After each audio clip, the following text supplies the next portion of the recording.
right, fellas? If you need us, don't need us, you feel me? Notice the way Theo Vaughn instantly looks for the approval of Don Rizzler here. Theo's trying to break the ice with the Rizzler and stay on his good side, unlike a certain other interviewer whose show got canceled after a chat with the Riz. Dude, I freaking hate it. I'll tell you this straight up, dude. Like, what I hate is when, like, if I'm doing something at home and my mom needs me. As any good Italian mob boss should, the Rizzler loves his mother. Although the Rizzler may be annoyed to take time out of his busy day to help his ma, the little sigh the Rizzler gives here shows he would drop any hit or negotiation he had to make to be right by her side. I was in a match of Fortnite. There was top 3. I was the 3rd person left. And then guess what?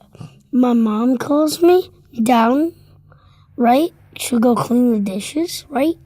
And guess what? Out of nowhere, she distracted me. I got a headshot by a sniper. And did she take any responsibility for it? No. What? Notice the Rizzler's little stutters here at the beginning of his sentence. Being the very stoic man he is, he doesn't show many chinks or cracks in his armor very often. However, you can tell he's slightly heated here over losing in Fortnite, which is definitely not a feeling he's used to. It was the ultimate disrespectful move for the Rizzler's mother to bestow such a trivial task on him, such as doing the dishes, while he was busy with business. However, I don't want to speak any more about a made man's mother in a negative manner. And then I went downstairs and she was cleaning the dishes already. So she didn't even need your help? No. Ugh. Why do they choose to operate like that? And she was like, oh, I always have to do everything in this house. Ugh. Being the empath he is, Bobby Lee was able to relate heavily to the Rizzler's annoyance when it comes to women complaining.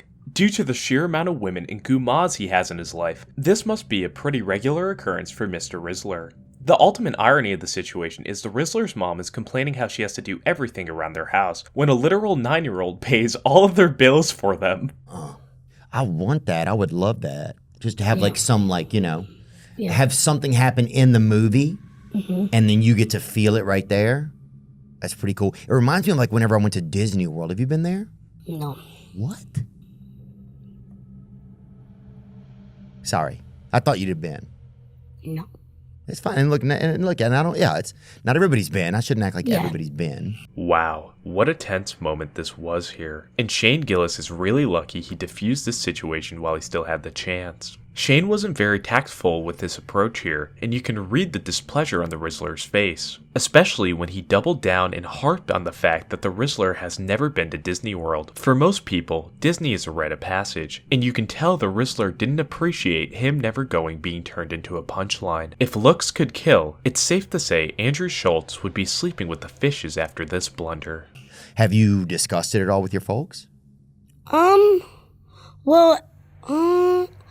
I mean, when I go to Disney World, like, if I go there, I'm probably going to get swarmed by people, but, you know, I'm kind of used to it. This is really subtle, and I really don't have much to touch on with this, but look at the way the Rizzler carries himself here, just beaming with confidence about who he is. His little humble brag about how he can no longer go out in public anymore due to his fame, along with the little shrug he does here, just reeks of charisma, and it shows wherever he goes, he is the main character. What else? Dude, you know, I saw you at that restaurant one time at Craig's. You remember that? Oh, yeah. That was the first time I met you. Yeah, you're right. Right there. Yeah. Good memory. Dude, and you were up, I'm not trying to rat you out or whatever, but you were up at, it was like 10 p.m. Yeah. Well, now my bedtime is 1 o'clock in the morning, so. What? What are you, a union worker? I don't know.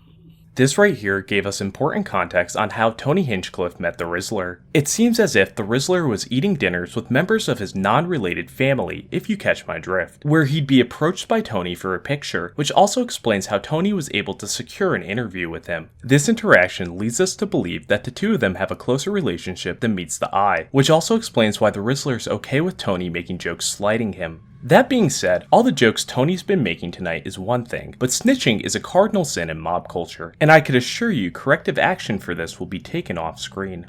And does your mother make you some nice dinner once in a while? What does she like to make for you? Well, Usually I eat this, like, it's like TV dinner. It's really good for you. It's called Factor.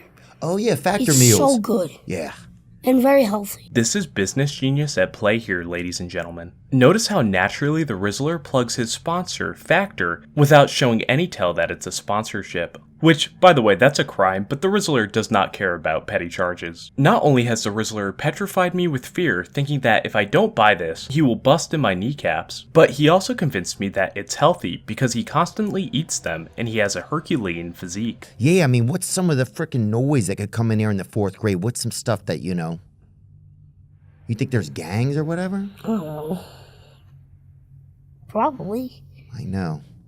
Once again, Bert Kreischer puts the Rizzler in an uncomfortable position by talking about the gangs running rampant in his school. One thing mobsters know not to do is to never ever publicly acknowledge the existence of their social club, and you can tell the Rizzler knows more than he's letting on here. What is in my pocket? There's gloves in my pocket. Are there really? Let me see him. Are you a what is these, for crime or whatever? I guess so. You guess so. I don't know. Oh, yeah. I guess I'm a detective. Something does not sit right with me here about these gloves, and something more sinister could be at play. It's very likely the Rizzler forgot to dispose of these gloves after committing a mob hit, and by offering them to Theo for him to wear, he gets more DNA on the gloves for an alibi if they're ever found. Conspiracy theories aside, there's no blood on the gloves yet, so maybe they weren't used nefariously. However, this could still be a thinly veiled threat to Theo that the Rizzler has the tools on hand to dispose of him at any time if needed. Theo was off-put by this, and you can tell this from him nervously asking the Rizzler if he was a criminal. This is the equivalent of asking water if it's wet. But it's also a strategic and smart move on Theo's end to use humor in a situation like this to de-escalate the tension. They smell pretty good. Yeah. What's one of your favorite smells, you think? Sharpies. Brother. Let's light that candle again, huh? Yes, dude. Why do they smell so good? I don't know. Or the smelly Sharpies? They just want me to eat them, bro. Oh, they good? They just want me to eat them. Oh, pull one up. The smelly Sharpies? Yeah, the smellies. Type shit, man. Pull one up right now. God, I haven't even seen those. Oh, those. Those. Ugh. And then, you won't believe this. There is a hamburger and french fry eraser that smells like McDonald's. They want me to eat erasers. They want me to eat rubber. Yeah, bro. I'm telling you, man. That's why They want me to eat stuff that says do not consume. Yeah, they do, brother. Dude, that's the system working against us, man. Like, on this water, like, say it's like oil and it looks like Coca-Cola. It says do not consume in like very big letters. Now I want to consume it. Yeah. It's almost like they're just challenging you. Yeah. Yeah. Like, oh, you don't think the Rizzler can digest this? Yeah. That dude will freaking refine a barrel of crude in 2 swallows, brother.